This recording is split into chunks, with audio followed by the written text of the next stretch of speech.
Namo Vishnupadaya Krishnastaya Bhutale Shrimati Bhaktivedanta Swami Dinamane Namaste Saraswati Devi Gauravani Chani Vishesha Shunyavadi Pashachadi Shatayani.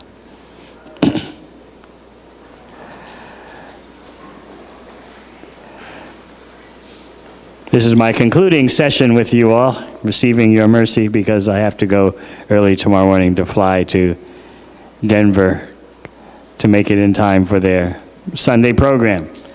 But I'll be taking your blessings with me. We want to have some questions about Lord Chaitanya. But before getting to those questions, we'd like to discuss with you Lord Chaitanya's methodology that he demonstrated right from the very beginning of his tour in South India.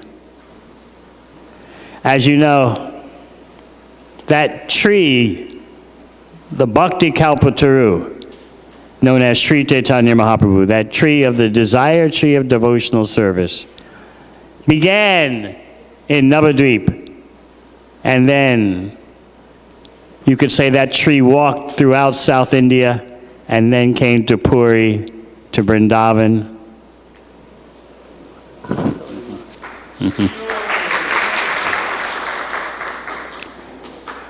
So it's very important to understand Lord Chaitanya's methodology for spreading the ocean of love of Krishna, because we still follow that same methodology today, although the circumstances, the externals have changed.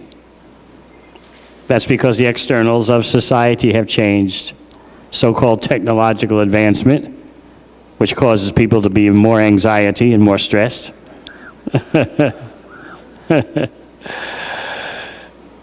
Reminds me of something Srila Prabhupada stated at New Vrindavan when he was there. You could call it parampara double talk. He said, we are not against the advancement of Western civilization, even though it's suicidal.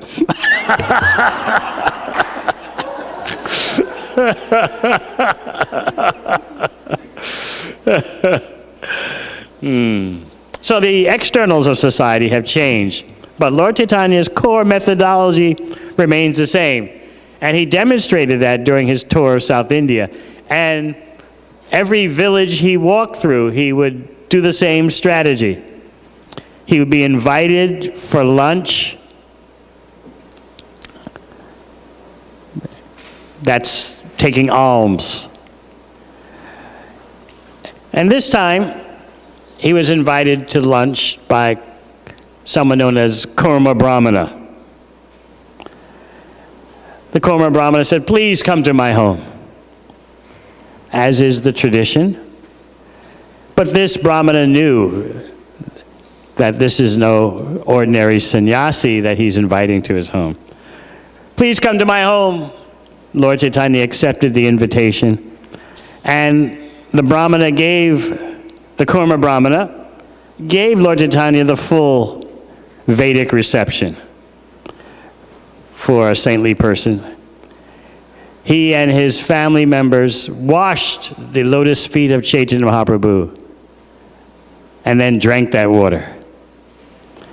Those of you who have read Chaitanya Charitamrita, I wonder how many of you have read all of Chaitanya Charitamrita? Raise your hands. Very good. Higher percentage than most gatherings I attend. Chaitanya Charitamrita is very important, so much so that Srila Bhakti Siddhanta Saraswati Thakur says, if you haven't read Chaitanya Charitamrita, you don't understand Bhagavatam. Because Chaitanya Charitamrita is actually full of Bhagavatam verses. And of course, we are approaching Krishna through Chaitanya Mahaprabhu. In fact, we are approaching Bhagavatam through Chaitanya Mahaprabhu. That is why when you open the first canto, after Prabhupada's introduction, what's the first thing you see? The biography of Mahaprabhu. Because on his authority, on the authority of Sri Krishna Chaitanya, we are hearing Bhagavatam. In other words, you have to be authorized to hear and to speak Bhagavatam. We may think in a Western way, what's the big deal? Anyone can open the book. Anyone can enter into the meeting. Whether you're studying engineering, IT, finance, so you can read Bhagavatam. No, you have to be authorized by the spiritual energy. Certainly anyone, unauthorized or not, who opens Bhagavatam will get some benefit. But just like the holy name, if you want the full benefit, you have to be authorized. Therefore, we have Harinam Diksha. I can give you an example of myself. Beginning to read Prabhupada's books, although I didn't want to associate with devotees. But I love the books. So I got some benefit, of course. I would order all the books that the Bhaktivedanta Book Trust had available then, which was Bhagavad Gita, the abridged edition, Nectar Devotion, Teachings of Lord Chaitanya, Krishna book, Sri Upanishad. And I would read them 4 hours a day at home. 4 hours a day for 6 months straight without going to any gathering at all of any kind. No temple, no bhakti vriksha, no this, no namhata, nothing. Jai, Jai, Shri, Shri, Radha, Damodar.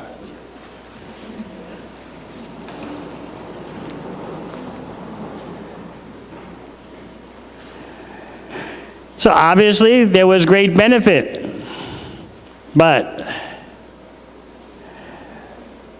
much more benefit would come by associating with devotees.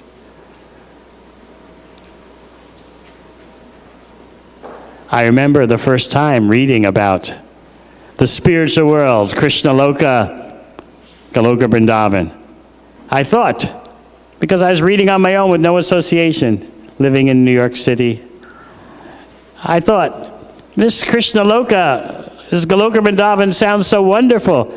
I better hurry up and go there before there's a big rush and the place becomes overcrowded. I was thinking New York style, you know.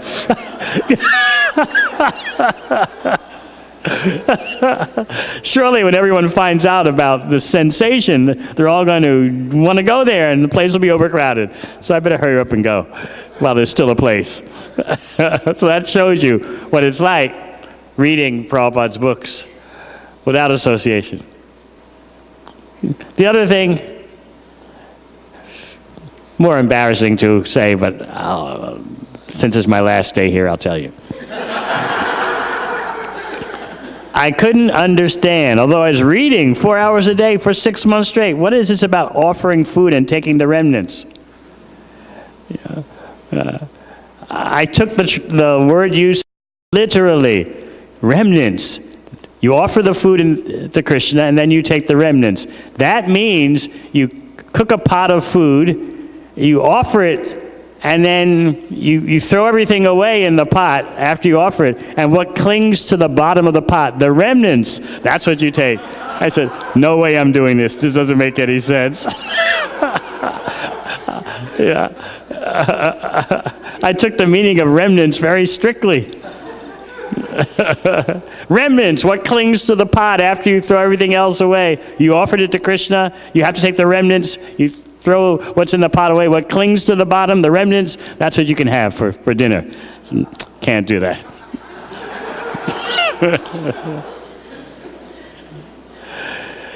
So this is an example, a humorous example, to show that we need authorization, we need backing. So, Kurma Brahmana, he understood how to receive a saintly person. He understood the benefit for his family. As Chaitanya Charitamrita states in the Ancha Lila, there are 3 riches in life. The water that's washed the feet of a saintly person, the dust from those feet, and the remnants of food left by such a person. Those are 3 great treasures. So Kurma Brahmana understood that, and he engaged his whole family in partaking of that treasury. The water that had washed the feet of Sri Chaitanya Mahaprabhu, they all drank it. Then Kurma Brahmana made a request.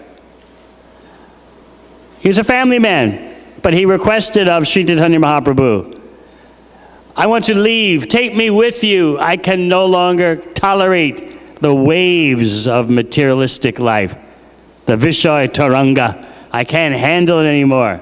The burning produced in the heart by so many material desires and activities. Let me go with you, take me away. When you leave, I want to leave with you. So his statement was appropriate, but as we'll hear later, it was also inappropriate. It was appropriate in that he recognized the realities of material existence. Material desires, material activities seem attractive and fulfilling and satisfying to ordinary human nature. We have to admit it appears that way. But the end result is the burning in the heart, because those activities are not natural to the soul. So we all have to make our way to that realization somehow or other. But in any case, whether we want to accept it or not, it's a daily occurrence. The burning in the heart caused by the waves of material desires. Kurma Brahmana told Mahaprabhu, I can't take it anymore. You do so many activities to counteract one trouble, the activities bring another trouble. You're looking for relief, and instead you get more pain, mixed with momentary glimpses of happiness. You just get a look, a glimpse at happiness. That's human nature. So Kurma Brahmana said, take me with you when you leave. He knew Mahaprabhu is touring. Let me go with you. And what was Mahaprabhu's response? Don't speak like that again. Very stern response. In other words, Lord Chaitanya is strongly indicating there is no need and it is not good to prematurely suddenly give up your family life. Lord Chaitanya did not want that misunderstanding to spread. He nipped it in the bud, so to speak, in his instructions to Kurma Brahmana. Don't speak like that again. In other words, Lord Chaitanya is saying, my program is not people suddenly giving up their household life. My program is that they chant Hare Krishna at home, they keep Krishna in the center at their home, and then he gave the famous instruction, Yare deko tare koho Krishna upadesh, ama agya guru hoya tare desh. Wherever you go, whomever you meet, teach the science of Krishna. On my order, be a guru and deliver everywhere. So Lord Chaitanya is speaking that to who? A sannyasi? A brahmachari? He's speaking it to a householder with a husband, wife, children. So this instruction to Kurma Brahmana gives you insight into the dynamics of Lord Chaitanya's methodology in spreading the Sankirtan mission. He spoke about outreach to a householder who wanted to leave home, leave his family behind. And Lord Chaitanya told him, don't speak like that again, you stay. In other words, you can do significant service in your home, from your home.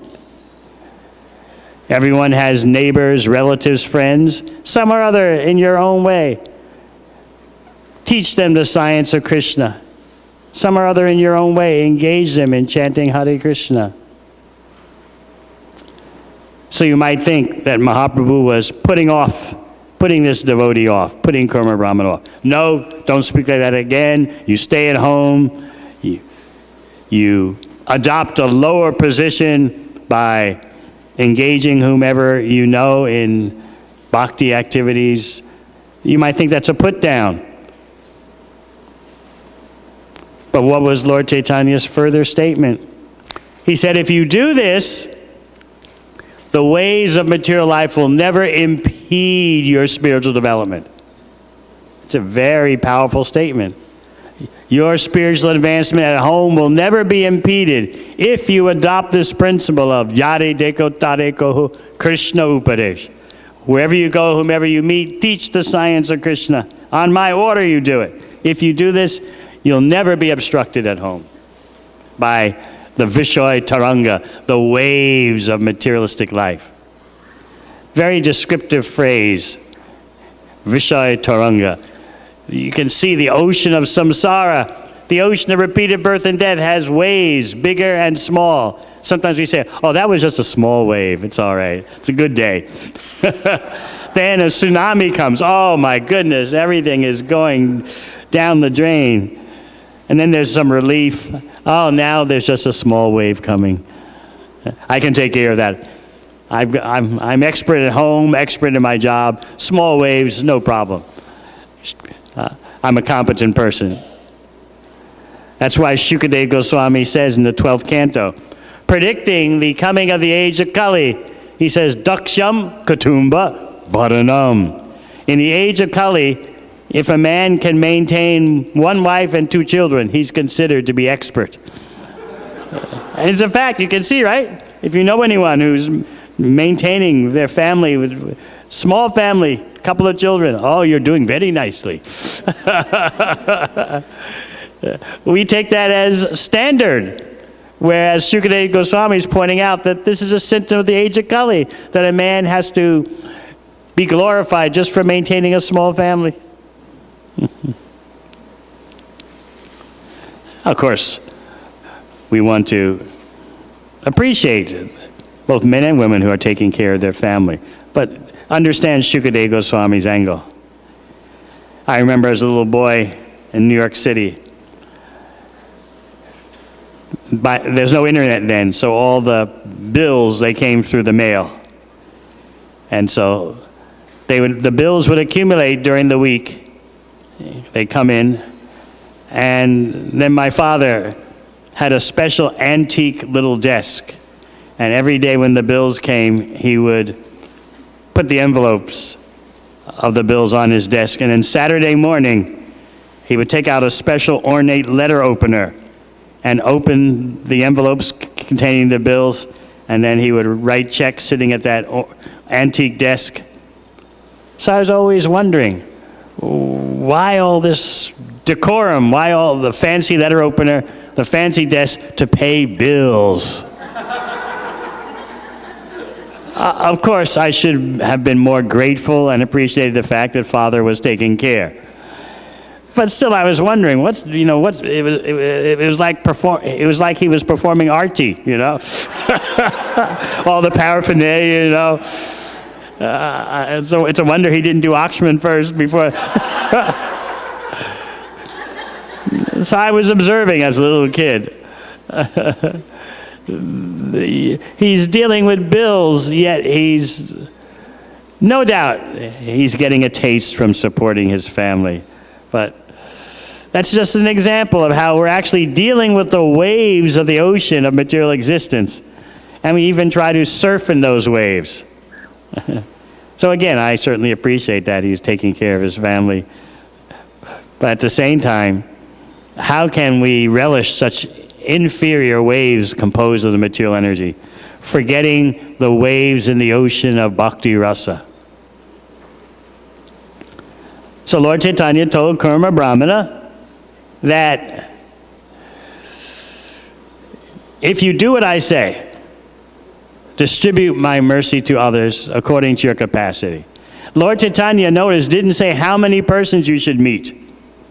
He said, wherever you go, whomever you meet. He didn't say it has to be 100. You have to meet 1,000 persons. He didn't say you need 24 persons at your home program, otherwise no mercy. He simply said, wherever you go, whomever you meet. Now, what does Srila Prabhupada say about that? He says that instruction of Lord Chaitanya, wherever you go, whomever you meet, teach the science of Krishna. He said, when you do that, you are doing the same thing as what Krishna says in Bhagavad Gita, Sarva Dharman Prityaja Mam Ekam Sharanam Vraja. The same thing. Krishna says, surrender to me. What does Lord Chaitanya say? Wherever you go, whomever you meet, teach the science of Krishna. It's the same, 100% correspondence. Amazing, isn't it? So we're wondering, how can I surrender to Krishna? And Lord Chaitanya makes it easy. Simply, wherever you go, whatever context you have, some or other influence them in a way that gradually, immediately, slowly, they'll become Krishna conscious.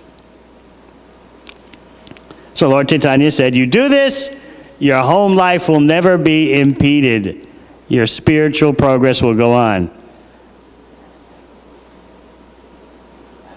And then he said, actually, if you do this, I'll come back and be with you. I'll come back to your home and be with you. Then he went further. No, actually, if you do this, you'll always be with me. So what do we have to say about that?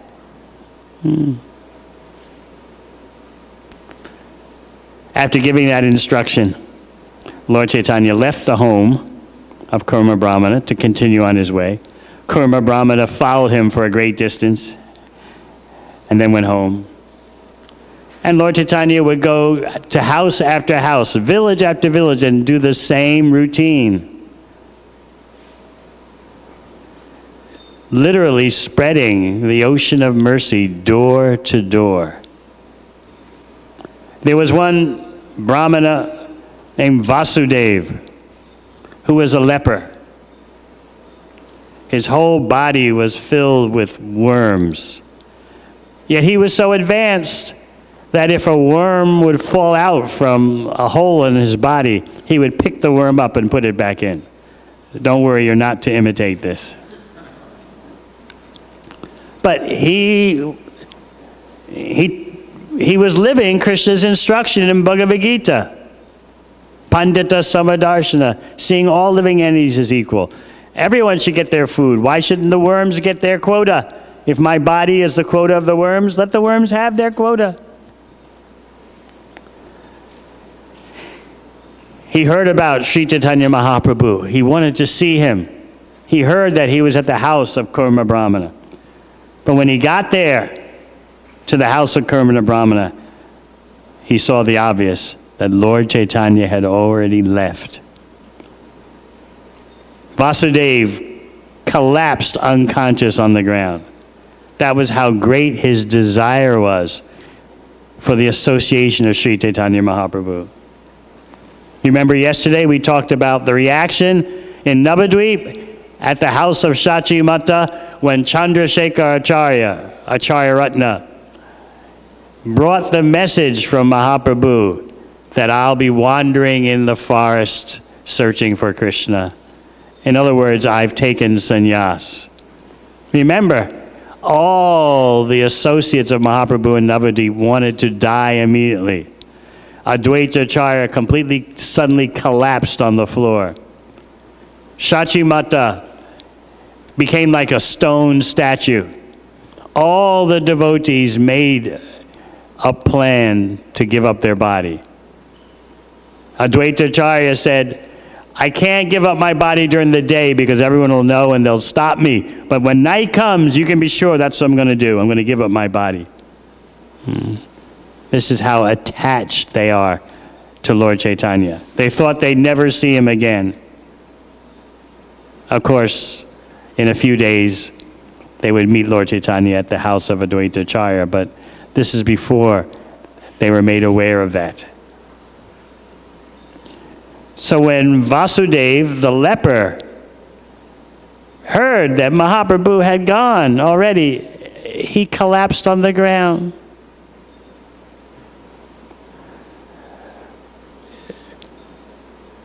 Amazingly, Lord Chaitanya appeared. He came back.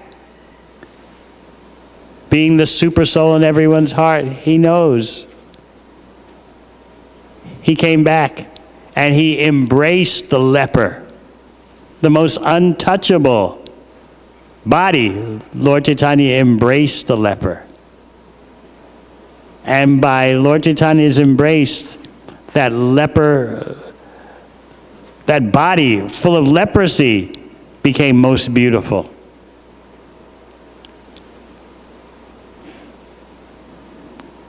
So therefore, Lord Chaitanya became famous as Vasudevamrita Prada, the giver of nectar, the giver of nectarian life to Vasudev. After having that happen to him, what was Vasudev the Brahmana's legitimate concern? What would be your concern after being embraced by Mahaprabhu and cured of all your horrid disease of leprosy? Your concern, I know all of you would have, is that you'd become proud. And yes, that was the concern of Vasudev. And he begged Lord Chaitanya, I don't want to become proud. So Lord Chaitanya told him, continuously chant Hare Krishna and you won't become proud. You won't be touched by pride.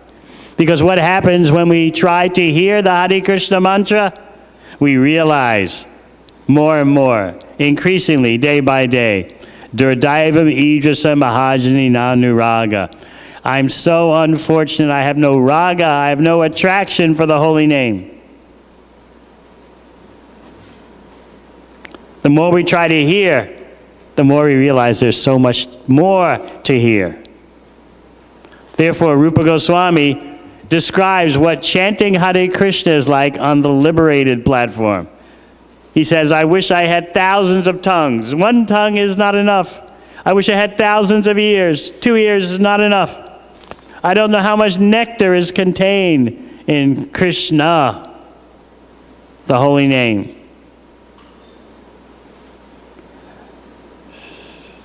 The holy name enters into the ear and dances in the heart. So by trying to hear the Hare Krishna mantra, just as Lord Chaitanya instructed Vasudeva, your pride is curbed down. You may think, today I feel like an advanced devotee. But then when you try to hear the holy name, there's always so much more to hear. And therefore you realize, I'm so unfortunate.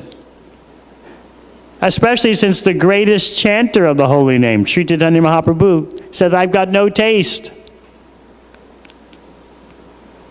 And then we begin to realize more and more that to go on chanting Hare Krishna, we have to be more tolerant than a tree, humbler than a blade of grass. We start to understand the prerequisites, the requirements for always chanting Hare Krishna. So by trying to hear the Hare Krishna mantra, our pride is curbed down. Sometimes when we're chanting, we're wondering, is this the same Hare Krishna mantra that Mahaprabhu chants? Why am I not chanting with more quality? Why am I not chanting with more attention? What's wrong with me? Where is that immediate effect of when the tongue touches the holy name? So we long for quality chanting. And Krishna's in your heart. He notices that.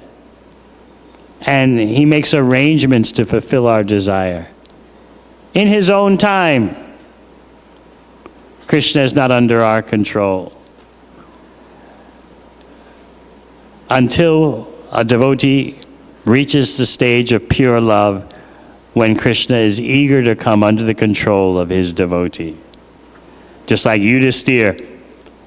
Krishna is leaving Hastinapur to go back to Dwarka. Kunti Devi has made her prayers, her famous prayers in the first canto. And Yudhisthira is able to intervene. My dear Krishna, please stay a few days longer. He's conquering Krishna with his love. Krishna has voluntarily agreed to come under his control. So we're aspiring for that stage of pure chanting. Lord Chaitanya told Vasudeva, if you chant the Hare Krishna mantra continuously, don't worry about pride. The Hare Krishna mantra, in other words, is the great humbler. We may think we have so many material abilities, so much material expertise, But when we try to hear the Hare Krishna mantra, we notice how our mind flies in 10 directions at once. We're humbled. And Lord Chaitanya told Vasudeva the same thing that he told Kurma. Whomever you contact, teach them the science of Krishna. And in fact, Lord Chaitanya did that wherever he went. The same procedure, emphasizing it's not appropriate or necessary in this day and age for anyone to suddenly give up their family life. Live a respectable family life with Krishna in the center.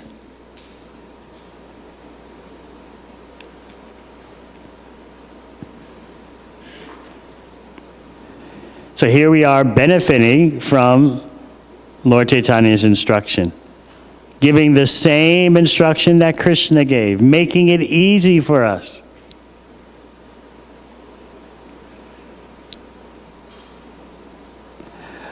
All right, are there any questions? Anything to do with Sri Chaitanya Mahaprabhu? Or we can talk more about, we can talk more about how Gita Nagari fits into Mahaprabhu's plan. But yes. Hare Krishna. I actually had a really basic question. It was predicted that Mahaprabhu would appear at some point in the future. I was just curious where that was referenced, the prediction of Lord Chaitanya coming into. It's there in Bhagavatam, Krishna Varnam Tisa Krishna. It's there in Mahabharata. Nishta Shanti Parayana.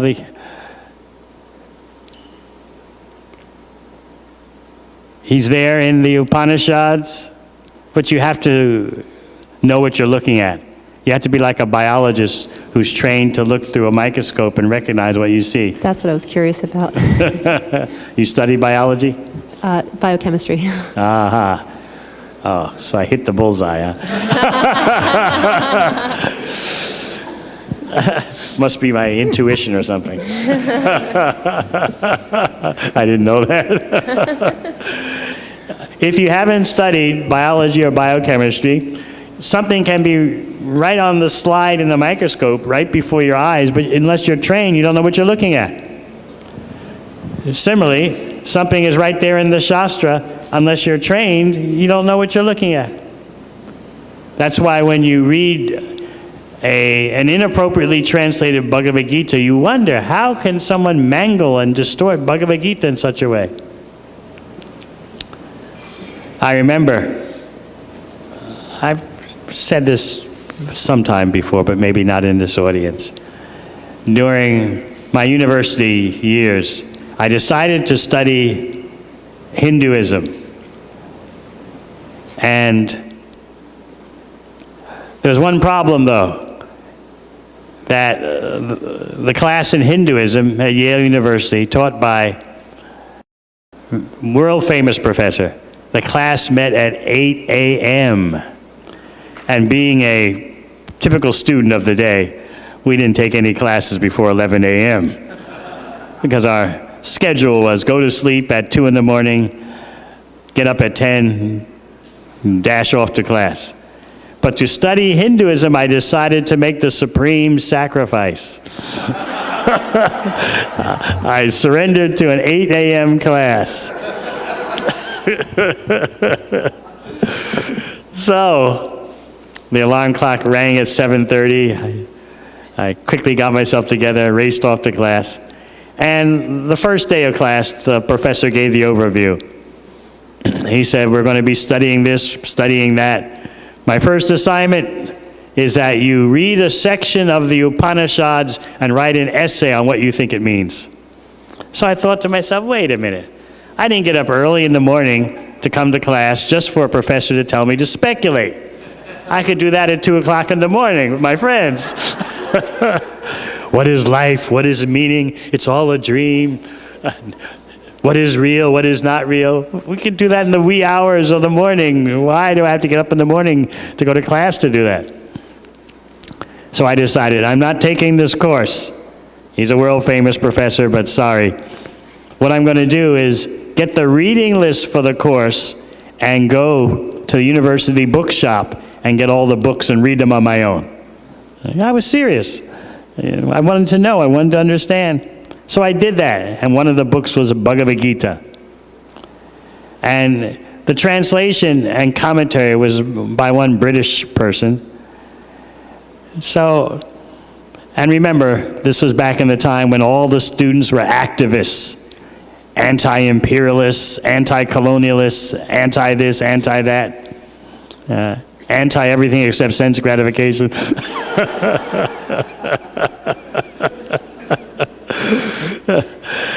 So I took the version of Bhagavad Gita and I flipped through it. The verses were in the front and the commentary was in the back. So I looked at the commentary and I read, Krishna is a concoction meant to satisfy both the intellectuals and the sentimentalists. Something in me told me, slam that book shut and throw it away. So I did just that. I slammed the book shut. I threw it against the wall. I didn't know anything about Krishna. But I responded through my consciousness of the time.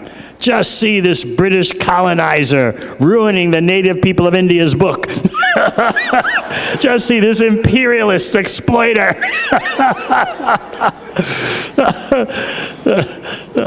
Jai Shri Shri Radha Damodar. Just see this racist, this terrorist. I said, one day I will find a native translation of this Bhagavad Gita. One day.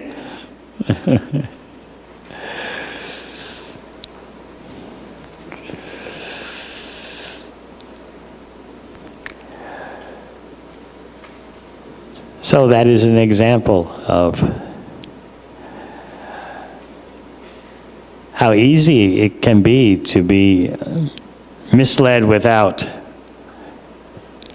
proper guidance. And so many persons, they read Bhagavad Gita, and because it's not a proper translation, they actually don't read Bhagavad Gita. But anyway, what was the rest of your question? Lord Chaitanya is referenced in the Puranas or in the Yes. Bhagavad Gita. So you can read the Upanishads, Puranas, Mahabharata, but unless you're trained, you won't know what you're looking at. This is not some kind of taboo, some kind of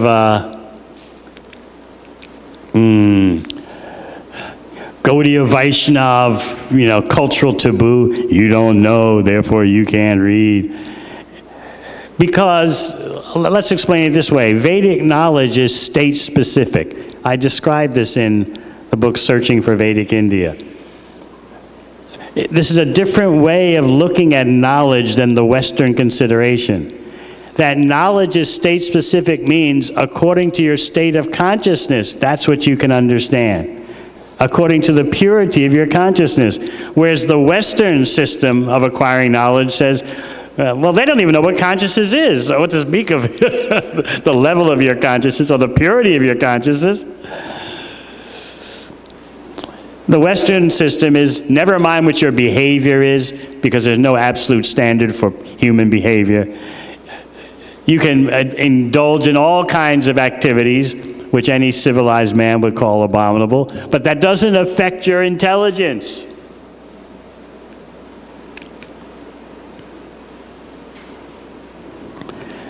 Just like this topmost celebrity scientist, Stephen Hawking, famous throughout the world for his brilliant mind,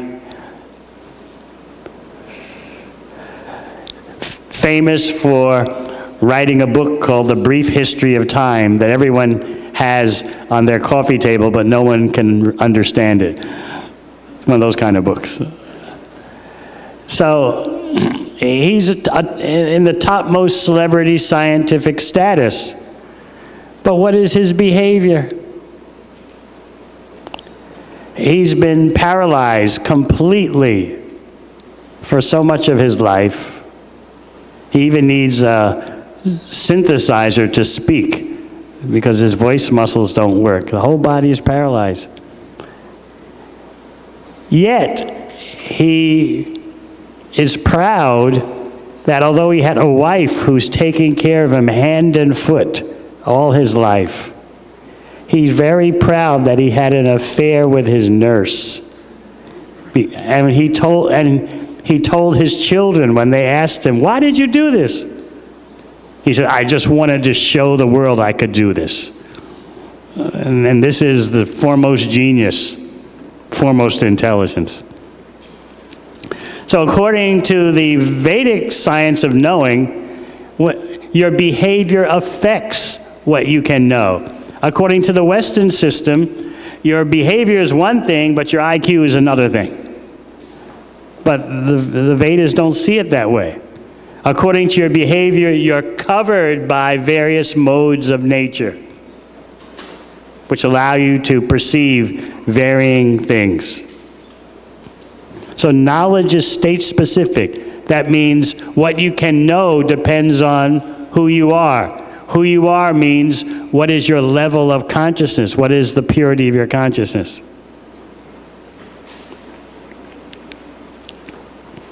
So this is a very important distinction. Knowledge is state-specific. Whereas the Western conception is, it doesn't matter what your behavior is. You can understand if you have the proper intelligence, the proper level of material intelligence. So this is our disagreement. That's why Krishna says in Bhagavad Gita, what is night for the introspective sage is day for the materially absorbed person, and vice versa. All right, does that answer your question? Yes.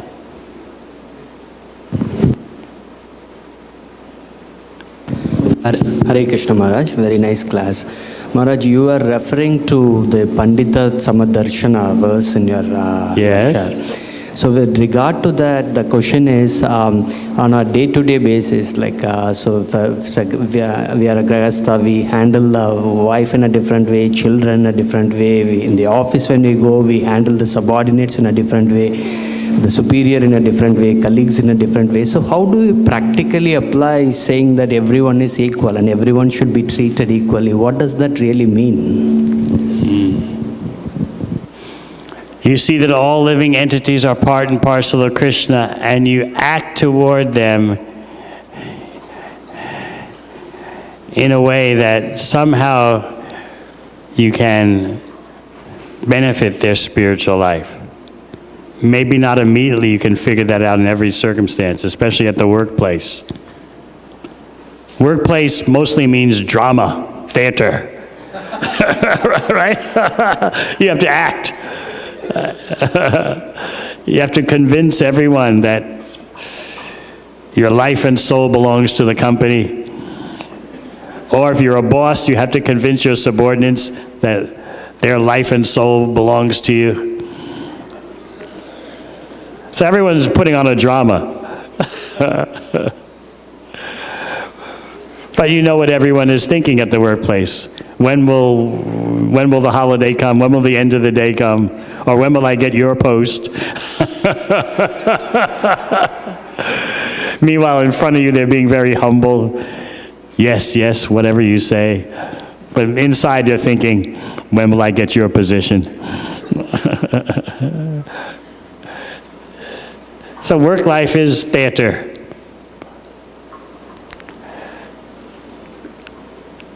I know in Australia, there's one devotee.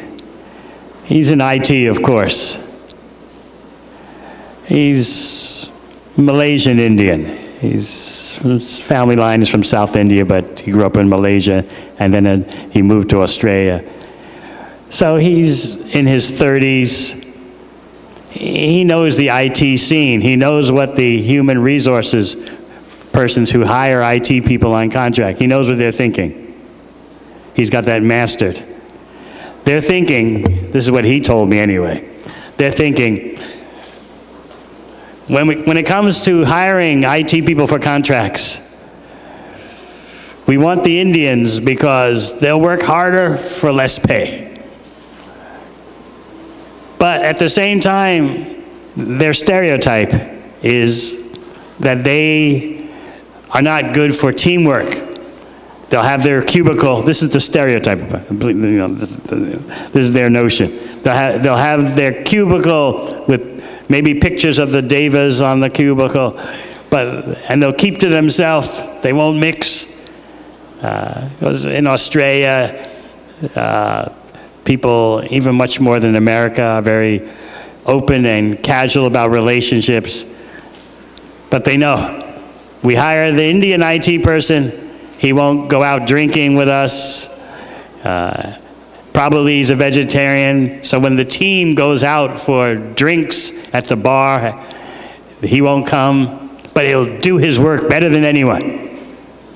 So this devotee knows that the persons who hire, they have this prejudices, these hang-ups, So, it's a different scene than the USA. When it's time for him to go for an interview to get hired for a new contract, he knows just what to do. He walks into the human resources person's office, just very extroverted. How are you? This is Indian? He sticks his hair. How are you? He's just playing with their stereotypes, He's very extroverted.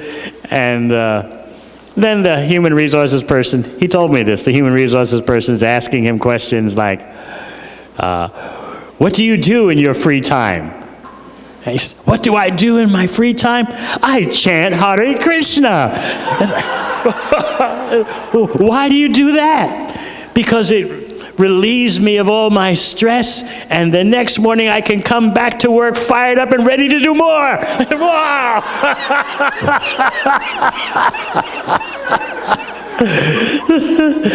So he knows what they're thinking, and he just spins their mind,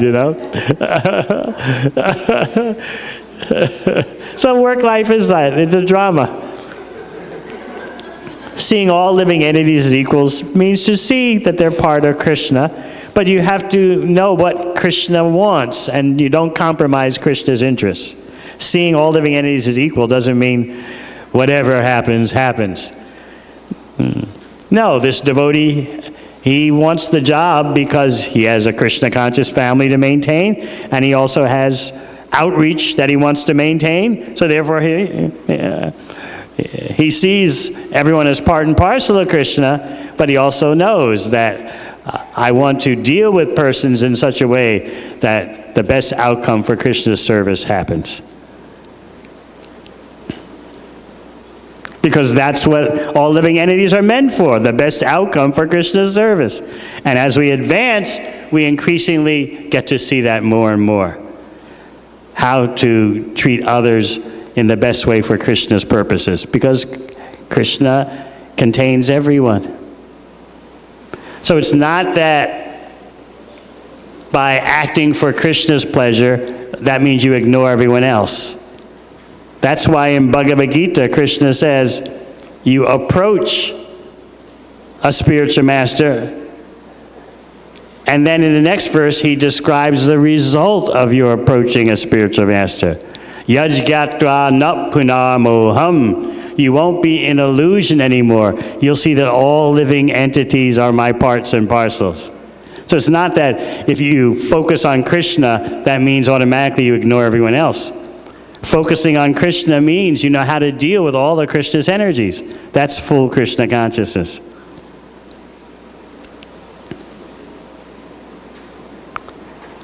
And as we make advancement, we'll learn how to uplift all living entities. We can look forward to more and more expertise in that.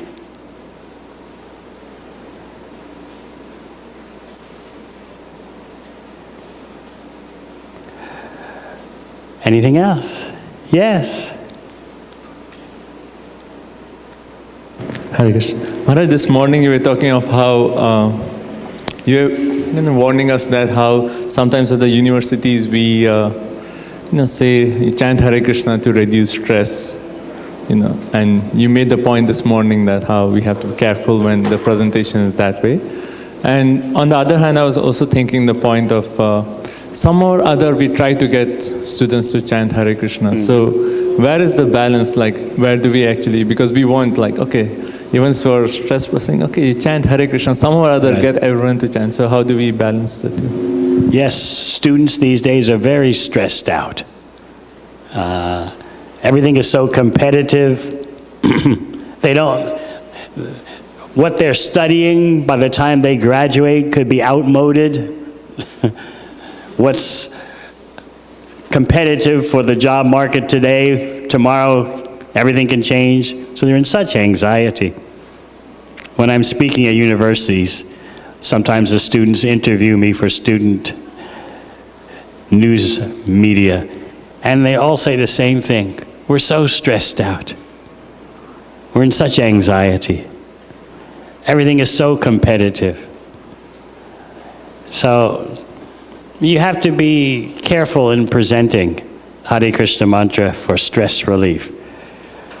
You can just start intimating that it gets to the root of stress and start to, yes, it will relieve your stress, but that's not its main purpose. That's a additional side effect.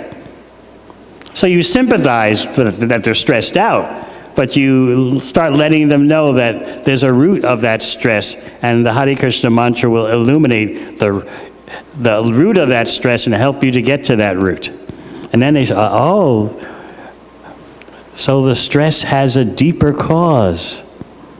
You don't have to explain them that deeper cause all at once.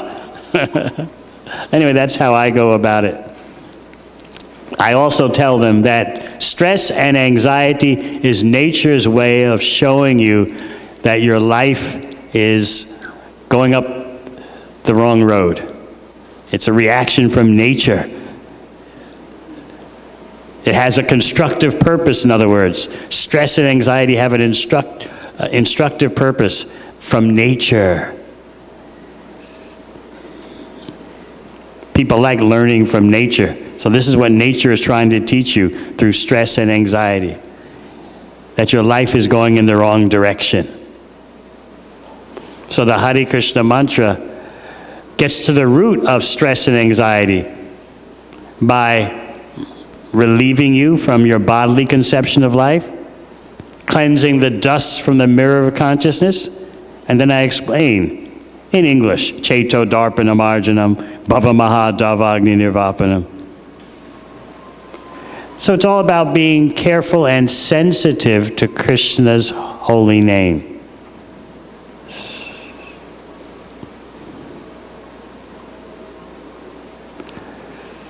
Remember the famous example of Prabhupada at the Bhaktivedanta Manor, and devotees had brought to see him one famous musician of the time. Not George Harrison, but someone less famous, but still famous. And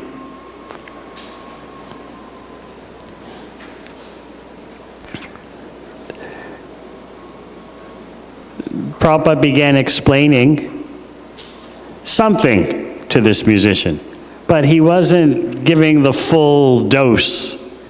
And so he was talking about the Hare Krishna mantra, but in very guarded terms. So there was one devotee there listening. He was thinking that Prabhupada needed help, that by Prabhupada leaving gaps, that he wanted the devotees to fill in the gaps. So Prabhupada was speaking about the holy name very hesitantly. He's talking to a musician. So one of his disciples intervened. What Prabhupada means is that Krishna's name is the same as him. Immediately Prabhupada cut him. Stop. Right in front of the guest he said, stop, you are offending the holy name. You're speaking the glories of the holy name to those who have no faith. Right in front of the guest. This is the same guest who brought his girlfriend, and she was squatting, sitting cross-legged before Prabhupada in a miniskirt. And then she asked Prabhupada, why do you all have shaved heads? And that's the one. And Prabhupada responded, why do you have bare legs? And then he made her laugh by telling her, better to have a cool head than cold legs.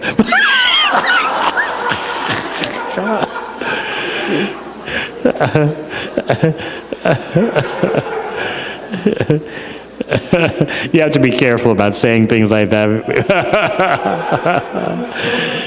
Somehow the Prabhupada would get away from it. And the girl laughed. She appreciated it. Yes, it's true. Better have a cool head than cold legs.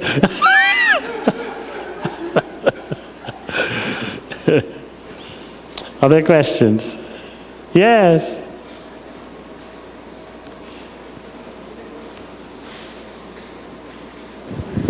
I have a son who listens to everything that he can find that you're speaking about stress online. And You have a what? I'm sorry? a son Okay. who listens online to everything you say about stress because he researched it. And he chants Hare Krishna every day, but sometimes when something happens that really stresses him out, he tells me, I can't chant, I'm too stressed out. And at that time, I really don't know what to say. You can explain that when you feel you're too stressed out to chant, that is even a more special time to chant. Use that too much stress and anxiety as even more incentive to chant.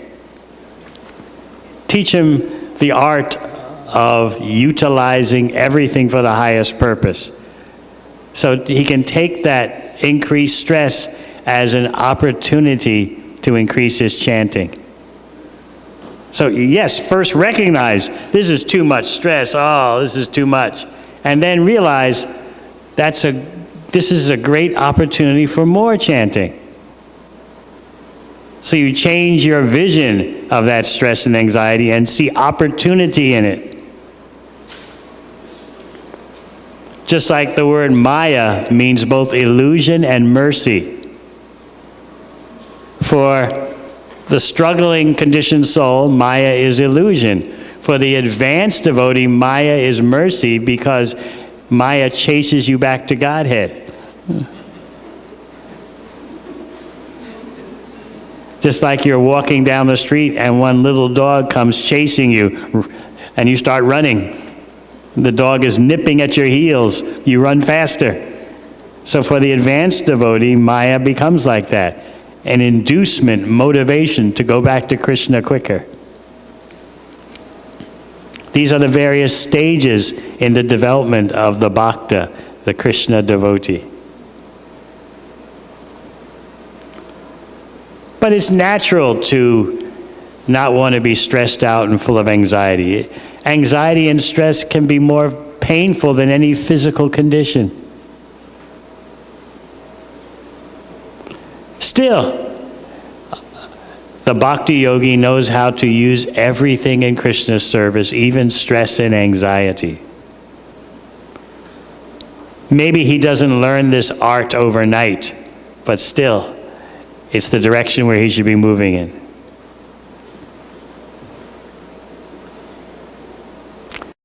Yes.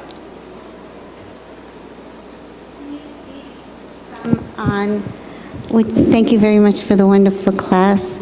And can you speak some on devotees being able to distinguish between when something is material stress and when they're feeling some anxiety or some stress because they want to please Krishna? The prime example, the most elevated example of that, we'll start very high. The most elevated example is Mother Yashoda. She's always in anxiety about Krishna and Balaram. What are they doing now? Whose house are they breaking into now, stealing milk products? What's wrong with the milk products in my own house? She's in anxiety. But we know that that is transcendental anxiety because it's 100% all about Krishna's pleasure. It's a type of ecstasy.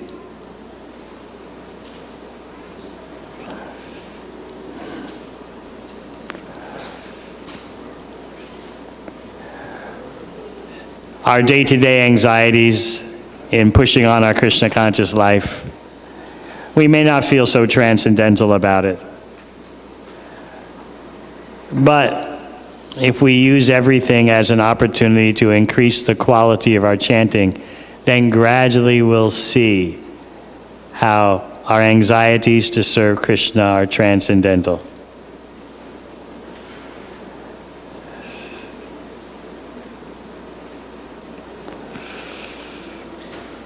We have to start from the beginning, make gradual progress. We can easily just say, oh, it's transcendental anxiety, Prabhus. I'm simply worried about Krishna's pleasure. Meanwhile, everyone can see that we're in material anxiety. But we have to start somewhere. We shouldn't be afraid to take small steps that increase into bigger steps.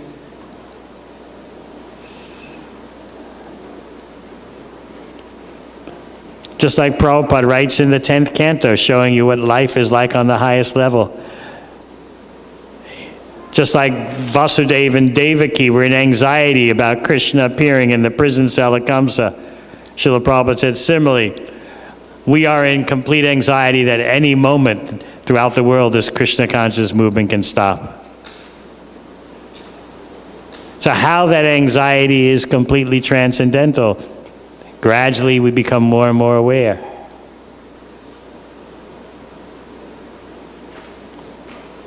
How it's not a violation of our peace to be concerned about how Krishna's service is going on.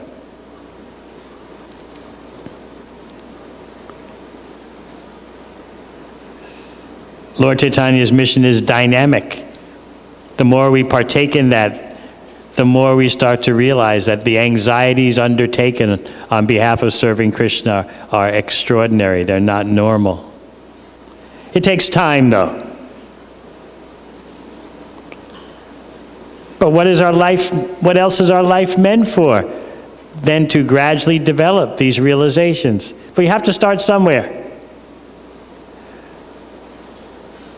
When we know what the goal is, then it's easier to make clear progress. Okay, I'm not there now, but at least I know the direction I should be marching in. That's a great accomplishment. You might say, well, what's the point in us worrying about or knowing about transcendental anxiety when we're so far from that? Our anxieties that we have to deal with down here on the ground are real. But it's helpful to know what the standard of full bhakti is, and then make gradual progress. Meanwhile, we may need some help in dealing with the day-to-day anxieties.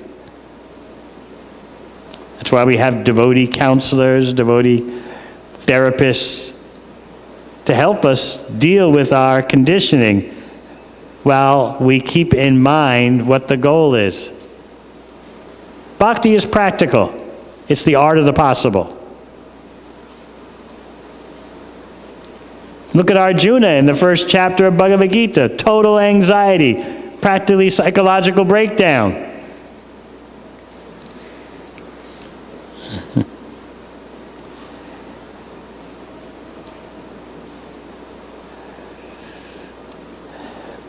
Mother Braja Leela is always pointing out to me human nature and bhakti. Yeah, Arjuna was having an essential human experience. I'm this body, these are my relatives, I don't want to fight. Krishna, I don't see how any good can come from this. That's for real. Krishna purposely put him into Maya so Arjuna could demonstrate a human experience. And then Krishna can show, it's a human experience, but still you can make further progress.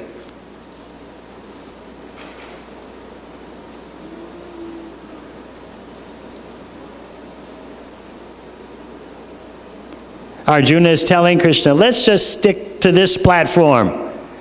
I don't want to fight. These are my relatives. These are the anxieties I'm feeling. Let's just focus on that. And Krishna says, no, let's go higher.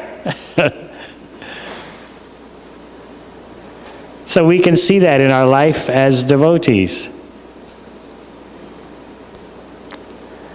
There's the practical realities of our existential situation, and then there's impetus and knowledge to go higher.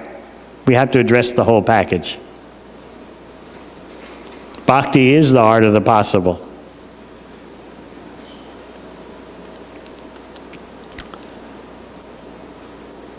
In the back, you have a question? Sessions are live as well. So online viewer has one question. All right. I didn't know it was online, otherwise I wouldn't have told my stories.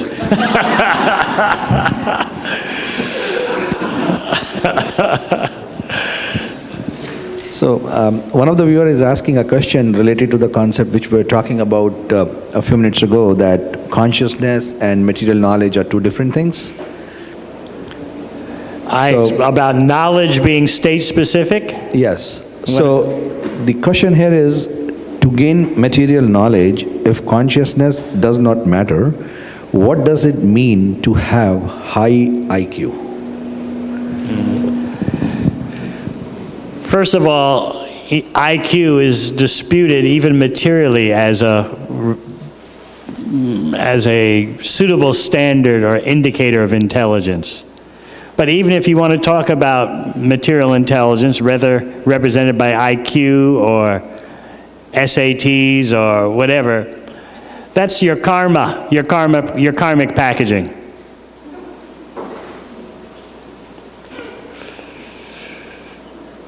Janmaishvara Shuta Shibir.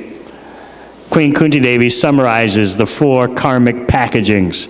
Your birth, whether aristocratic or poor, your wealth, how much money you have or not. Shruti, your learning, what is your level of education? And Shri, your personal beauty. It's all karmic packaging.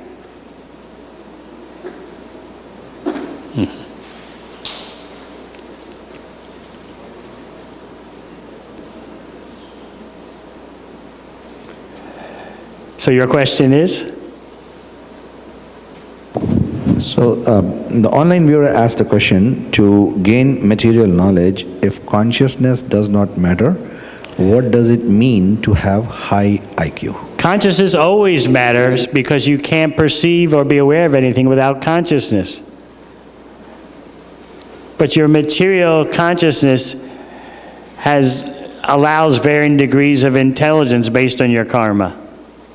High IQ, low IQ is karmic, as measured by the current conceptions of educational tests. Okay?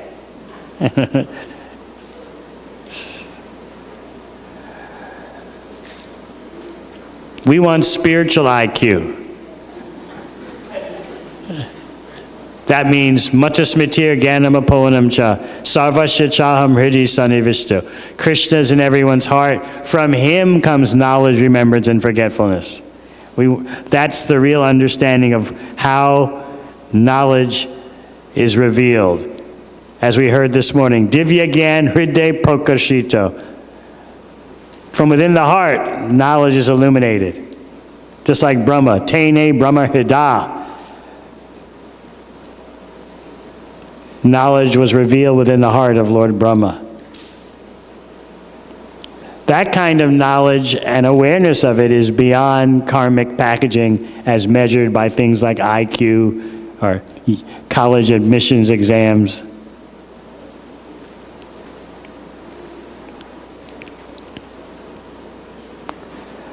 Whatever our karmic packaging is, we use in Krishna's service.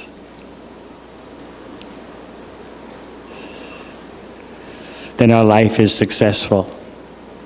What about the illiterate Brahmin in South India at Rangashetra? He couldn't read, but what was the instruction from his guru? Read Bhagavad Gita every day. But he couldn't read, so he would just turn the pages. As Srila Prabhupada tells the story, the illiterate Brahmana's guru knew he couldn't read and still told him to read every day.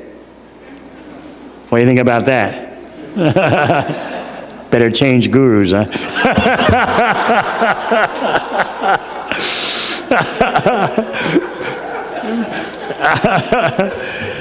Get a Siksha guru or something, make some kind of adjustment.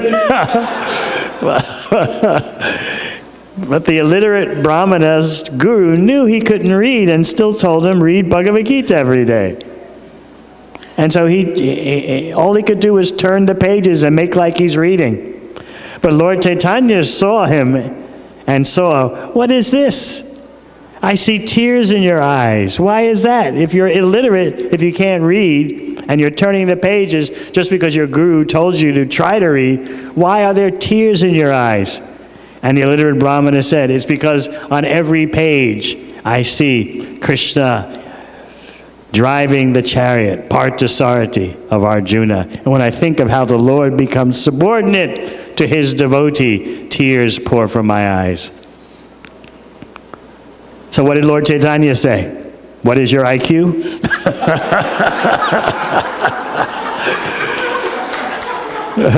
What university did you go to? No, Lord Chaitanya said, you are the real reader of Bhagavad Gita. All right, I hope that's the question.